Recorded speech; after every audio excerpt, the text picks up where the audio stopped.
Hello there, welcome to Hacking Self Storage. It is Friday morning, 5 Minute Friday. I'm going to be really quick today because I've got a few things I want to talk to you about. Well, two things. One of them is insurance. I'll get to that in a minute. But there's so many things going on in the storage world for me right now. It's incredible. Relationships. I just want to get this across to you guys. Relationships are so important. Basically, I found this location undisclosed at the minute because obviously I want to keep it undisclosed. And it was a fantastic location. I went around it loads of times, tried to find the perfect place. And there's a bit of land that we can build a building on. But the owner, the developers and stuff, we wasn't really ready at the time, but it wasn't part, this is before COVID. And so I have been going backwards and forwards, emailing them every now and again, just checking in. And finally, I got the email with some, I did some drawings out of my own money because this land can be massive. It's not my land, but it can have another building on. So I got architect's drawings as well. I went out my way. That's do more than other people. If you do more than other people, guess what? More people are willing to listen to you and be there for you. So we did some drawings for them, and there was good drawings. It was okay, but they've finally come back to me and just said, Dean, do you know what? We can work with these. We're going to have one building lower, smaller, because we're going to get McDonald's there, and then you can have this building here, but it's going to be a bigger building. And so, do you want to talk about it? Do you still want to go ahead? And this has took, I don't know, maybe 2 years in the making. And now them follow-ups, them emails, that relationship building, actually meeting, having a cup of coffee and realizing this is a long game. It's not a short game. Listen, I'm reading this longevity book at the minute. And for every 4 years that you are alive, your life expectancy will increase by 1 year. In 20 years' time, we're supposed to have this medical breakthrough for our longevity and stuff, and it's going to be absolutely incredible. So life, my point here is life is long. Opportunities don't have to be right here, right now. You can play the long game. The way I look at it is you're planting seeds. You're planting seeds all over the place, and what you do every now and again, you water these seeds and you just watch them grow. I've been planting and watering this seed for a long time. Now, this is going to be an incredible facility, new build. It's going to be 3 floors. It is right next door to a McDonald's. It is a main road. There must be, I don't even know how many cars go past it, but it is incredible. It's an incredible, everything about it is perfect. And I cannot, I've tried to buy it, but they won't sell me it as well. I need to get into this bloody freehold like every single one I'm trying. Anyway, and it's going to be a massive investment because it's going to be quite big, and yeah, it's going to be big, but it's going to be worth it. And so my point here is, number one, that relationships are so important. Don't overlook relationships, and please don't play the short game. Life is all about the long game. If you play life to the long game, then I promise you will win overall. And so it's all about relationships and playing the long game. You don't have to play the short game. It doesn't have to get the ROI immediately on your time, but just keep planting these seeds, keep watering them. And I promise you, every now and again, these seeds will shoot up and they'll grow into this whopping great big bloody money tree. Okay, so I want to talk to you about insurance today, even though how far are we in already? We're 3 minutes and 17 seconds in. Right.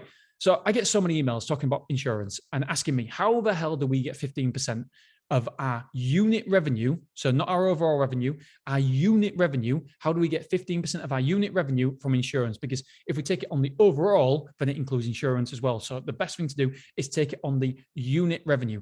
And the simple answer is that it's having minimum insurances for each room size. I learned this off Storage King, I believe it was, many years ago. I went there, back then, probably about 7 years ago, I went to Storage King, and Storage King says, this size room, it has to be £2,000. This size room, it has to be £4,000. And all of a sudden I had a light bulb and I was like, oh my God. I just had a minimum for all units. It was £1,000 minimum, I believe it was, back in the day. And now I have minimums. My biggest minimum is £15,000. But back in that day, 7 years ago, without going to Storage King and without not copying, modeling what they do, then I would still, obviously, now I educate myself now, so I know not to do it now, but back then I didn't. And so if it wasn't for them, I would still be doing a minimum insurance of £1,000 every single unit, which is bananas, stupid. You're not doing the best for your business, for you, and you're not doing the best for the customer as well. The best thing for the customer is to correctly insure their goods. So we have a minimum. Let me just tell you Beverly's price. I'll run through them quickly. So Beverly, a 35 square foot is £25.83. Don't know why it's 83. First time I've seen these prices in a long time.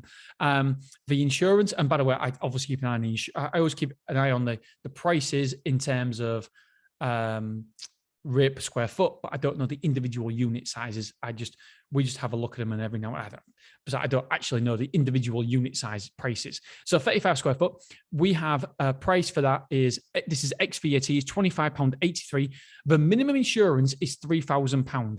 The cost of that insurance is £4.50. And here's the vital thing that most people will not be doing. You need to know how much percentage for that insurance is of the overall rental of the room. So here it's 17.42%. So if we get a 35 square foot room and rent it out, then I know that the minimum insurance will be 17.42% of the room rental rate. So my criteria for every site that we go for is 15%. I want to hit 15% of my insurance. 15% of the room rental is insurance. That's the criteria. That's the benchmark that I want to hit as a minimum for every site. And when I'm talking to other people, they're saying, wow, this is incredible. We get 5%, we get 4%, we get 6%. I spoke to somebody not too long ago and they said, Dean, I don't think it's possible. I think that the best that I could ever do is 10%. No, it's not. You need to go for 15%. And the reason, the way you do that is by monitoring your cost of your units and the price of your insurance and what is your minimum insurance as well. A 50 square foot room, we charge 30 quid. We have a minimum insurance of £4,000. It's £5.50. It's £4,000 worth of insurance. And that is 18.33%. So 18% insurance of room rental. Incredible. The next size up is a 60 square foot. We charge £30.83, £4,000 minimum insurance, and it's £5.50. Again, that is 17.84%. So round it up to 18%. 18% of our room rental there is insurance. 75 square foot is £37.50. These are all ex-VAT. The minimum insurance is £4,000, and it's £5.50 is the minimum insurance. Don't forget that's minimum insurance. We want to sell more than that. And that works out to be 14.67%. So 14.67. So obviously it's below where we want to be of the 15%, but if you round it up, 14.67 is 15%. 80 square foot is £38.33.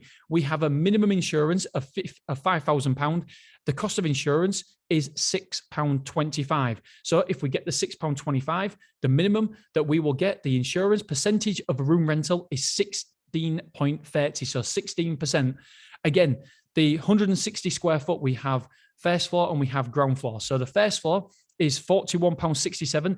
The minimum insurance that we take on this unit is £7,000. That's £7 insurance. And that works out to be 16.8%. So 17%. The 160 on the ground floor is £50 per week, ex-VAT, and it's £7 in minimum insurance. So the cost of insurance is £7 again, which means it's 14% of our overall room rental is insurance. So my friends, that is how we do it. And that's the bare minimum as well. So that's a minimum that we ask for, and people can go a lot more than that. Obviously, that's a minimum, so we try to get more. That's it in a nutshell, guys. You need to be aware of what percentage at the minimum levels, what percentage of your room rental is going to be insurance. So straight away, but we know. And by the way, I want to get across, so we don't include insurance in the price of the unit. It's a completely separate entity, and so it's £25 per a 35 square foot. If you take the minimum insurance, it's £25.83 plus VAT, plus the £3,000 minimum insurance, which is £4.50. And so that £4.50 works out to be 17.42% of the room rental. So minimum I want to get for my new sites, for my existing sites, is 15% of my unit revenue has to equate to 15% of the insurance. Hopefully that makes sense. So basically, so if you get £100 for a room rental, I want to be earning £15 for the insurance. Hopefully that's clear as bloody mud. But yeah, I think it's limiting beliefs. I think that most people have seen other people get a very, very low percentage of insurance. But I'm here to tell you that if it makes a massive difference to your return on investment. It makes a massive difference to your potential new sites, existing sites. It is money on the table. And I'm not doing this because it's fantastic for us. It's fantastic for us and fantastic for the customers because you're correctly insuring the goods. It wouldn't stand to reason that you could minimum insurance £2,000 for a 35 square foot, and minimum insurance for an 80 square foot is £2,000. It wouldn't stand to reason, because obviously the more stuff, the bigger the unit, the more stuff you put in, the more stuff you're putting in, the more valuable that stuff is, pro rata. And so you've got to enforce more insurance, because you've got to correctly insure your goods. Most people were a little bit standoffish by this when I talked about this before. I know a lot of people in the industry didn't like this because they thought it was bringing the industry into disrepute. I couldn't disagree more, especially after the fire that we've had in Manchester. I mean, all the problems that people have if they're not correctly insured, you don't want to be in that situation. So you need to make sure that customers are correctly insuring their goods. And most people will just go for the bare minimum, the cheapest, but it's your job to educate them, because it's not what it's worth now, it's the replacement cost, the new for old. What will that be? Yeah, it's a grotty old sofa, but what will it cost to replace that sofa? And so we need to insure for the new valuation, not for the old valuation, the 50 quid the sofa's worth now. It's for the new valuation, because if, God forbid, if anything happens, they still need a sofa. And so therefore, if you try to buy a sofa 50 quid, you're not going to get one. And a 50 quid sofa, it's not going to be one you want to sit on anyway. So you've got to correctly insure people's belongings. It's for you and it's for them as well. It's a win-win. And hell, when it's a win-win, it's good for everybody. All right, my friends. 11 minutes 25. I can take a breath. Right, I'm going to go and see this new site that I'm looking at now. Really super excited.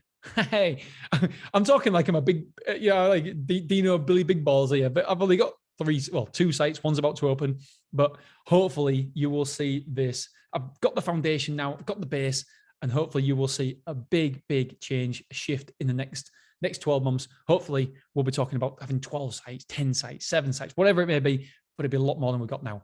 So can't wait for this roller coaster of a ride to continue. And I just enjoy every minute in this industry. It is fantastic. All right, guys, girls, if you are in this industry, I keep saying it. Yes, it was better 10 years ago to get into this industry, but the second best time is right now. Do it right now. All right, guys, girls, see you soon. Bye.